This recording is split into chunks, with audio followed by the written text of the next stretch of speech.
So, coach, just evaluate defensive performance on Saturday, especially your front line. Uh, I thought we I thought we played hard. We played harder. I thought that the one thing that was lacking more than anything was execution in key situations, which is ultimately on me. So, we had a couple of shots, but what they were doing, tourist protection wise, and most everything was like a chip 7-man protection release. So it was they were doing what they had to do to protect their freshmen, which we kind of expected that. And so we had some shots to fight through that, and guys did in some scenarios and didn't in others. I thought our tackling was much better, exception of maybe one or two plays. Effort in tackling from week one was better. Execution was not. Next question from John Antonic. Go ahead, John. Yeah, Coach, it's hard to watch on TV. You're kind of following the ball. How much did you guys do games-wise up front, twisting, angling, things like that you've done in the past? And then the second question is with the guys that didn't fill the gaps or on those assignments where they were blown assignments, how do you fix that? Do you coach them harder? Do you replace them? What do you do when you got guys that miss assignments like that? You just have to coach them better. You got to find a way to get what you're trying to do across to them. If you believe what you're trying to do works, which I firmly believe that it does. We didn't do as much as we normally did, and that was by design, based on who was standing out there at receiver, and then based on how we had to fit what we were trying to do against the run with those certain fronts. So, it all had to tie together, and we really, knew once we got a beat on how they were going to protect us, we could have twisted all day, and I don't know that it would have mattered. Next question from Ryan Pritt. Go ahead, Ryan. Hey, Coach, in the post game on Saturday, Neil mentioned communication on defense kind of being an issue on those gap miss assignments that was just talked about. Is that an assessment you agree with? And when he's saying communication, is that from coaches to player, from player to player? Where was that breakdown happening for you guys Saturday? I mean, it was. I mean, it's ultimately on the.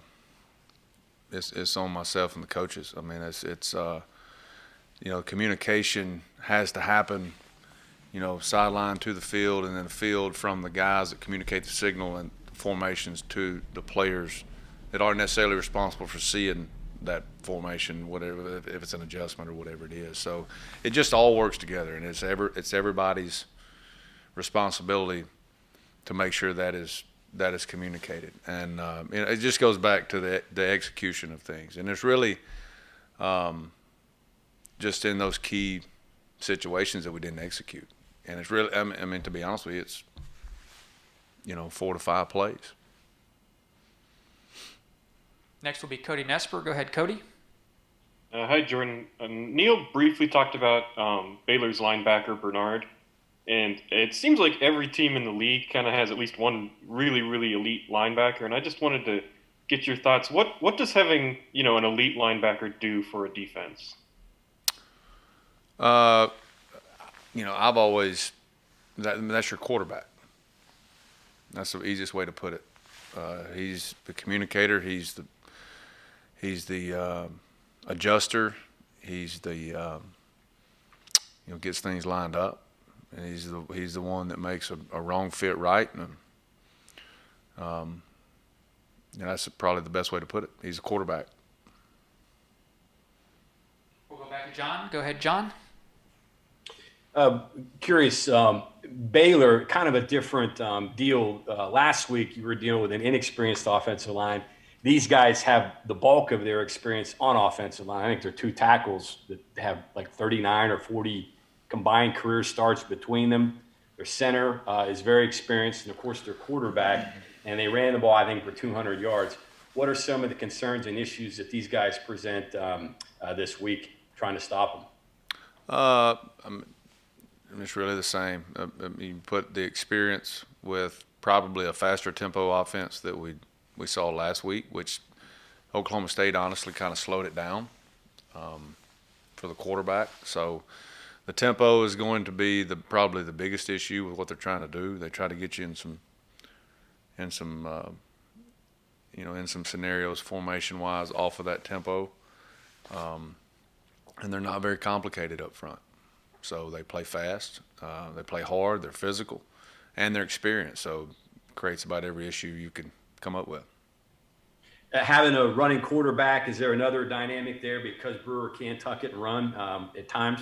Yeah, absolutely, always is. We'll go to Greg Hunter. Greg? Coach, your assessment of Dante and Darius so far, how have they played?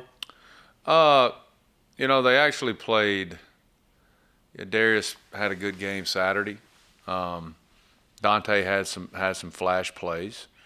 Darius is, probably playing better right now, but they obviously gather the attention of everybody, and they should. I mean, they're really good players.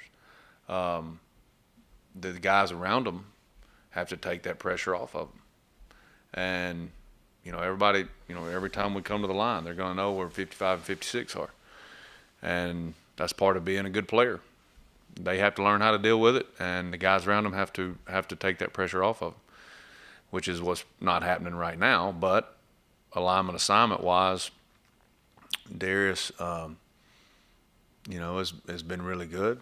Was better than Dante on Saturday, but he's at the end of the day he's the older brother. So, he has, he shows up. We had a certain call on the coming out play on a second down.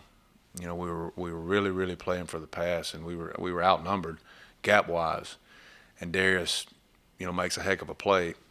They single him up on the center, and they do that. He's going to win most of the time, and he did, and he should. And so, I mean, that's they're playing good, not great, good. And Darius is probably playing better. Go ahead, Mike Kazaza. Hey, Jordan, how's it going? Hey, Mike, how are you? I'm great, thank you. Similar to Greg, those are guys we know, but we've seen some new people just early this season. I'm curious what you think so far of Jalen, Akeem, even Quay, and then Neil said that Sean Martin is back in practice. I don't know what his timetable is, but that's another new person in there that we don't yet know about, and you know more than we know about. Yeah, I mean, Sean is due to contact tracing is, he's a ways away. He had a pretty decent camp for a freshman, and what would have been a normal summer would even be further ahead, but that's just the nature of the time we're in. And it's really the same with all of those freshmen. Akeem Messidor is one that is, down the road has got a chance to be a really good player. Quay Mays is starting to come around. Once again, he would have had the spring and the summer and did not. So every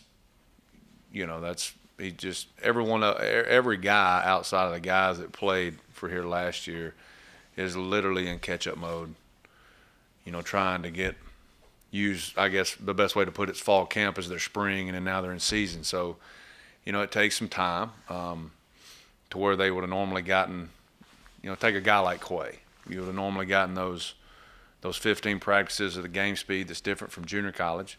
He would have gotten all of those with a spring game, in a game situation where he played at a game tempo instead of a practice tempo. He would be further ahead, but he's coming along, and so is Jalen Thornton. And Jalen did some decent things the other day in the game, and those are got to be guys we depend on. We can't go through the season saying that Darius and Dante are going to do everything, because they're not.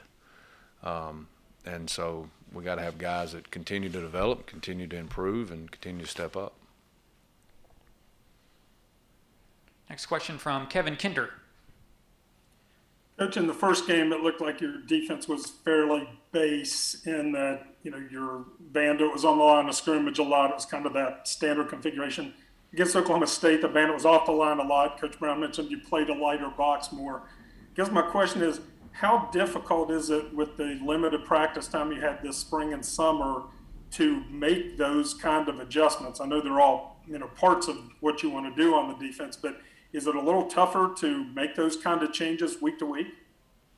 No, not really, because it's a part of the core of our defense is moving some guys around and creating some different things. And I think probably Saturday we hadn't done it as much leading in, and so it kind of looks like that guys are not having a knack for it, but we practice it just as much in fall camp as we always do, and so we just goes back to the execution side of things. What we were trying to do, we didn't do a great job of it. And back to you, Mike. Yep, I just wanted to kind of finish up with my line question there, and it kind of follows off of Mays. He's playing well. I don't know if that gobbles up Jordan Jefferson's time, but I think about a year ago he started a game for you, and I don't think he played. I'm not sure if it's health or whatever, but he's kind of a missing piece for you that might help you, as we talked about in the earlier part of the season, kind of evolve some different ideas. I mean, yeah, they have to. And if you go back, I think it was the middle of the second quarter on Saturday, I think we had played 15 plays. And so defensively. And it's just sometimes that's the nature of a game when you get into and you go into it thinking it's high tempo and you're going to play a lot of plays. Well, their quarterback doesn't play, they slow it down, and our offense, is doing a pretty decent job of running the ball and controlling the clock. And you look up and you have, I can't remember what the number was, but it was, I think, around 20, 21, 22 plays at halftime. Played more in the second half, but then you get into the second half and you have some stops and the game is on the line. Well, then that scenario, the players you trust, your best players, have got to be the ones you rely on and that you lean on. So it's really not anything that Jordan is doing wrong. I think it was through how that game was playing out was more than anything. And then just like any other position, he's right now at that number 2 spot. Quay gives us the better chance. And let me say this, JJ's still a young player. All right, he wasn't ready to play last year. He played out of necessity. All right, I think he just turned 19 back in early September and would be in a normal year a redshirt freshman. He's still a young player and is going to be a really good player, and it's just where he is at in his development.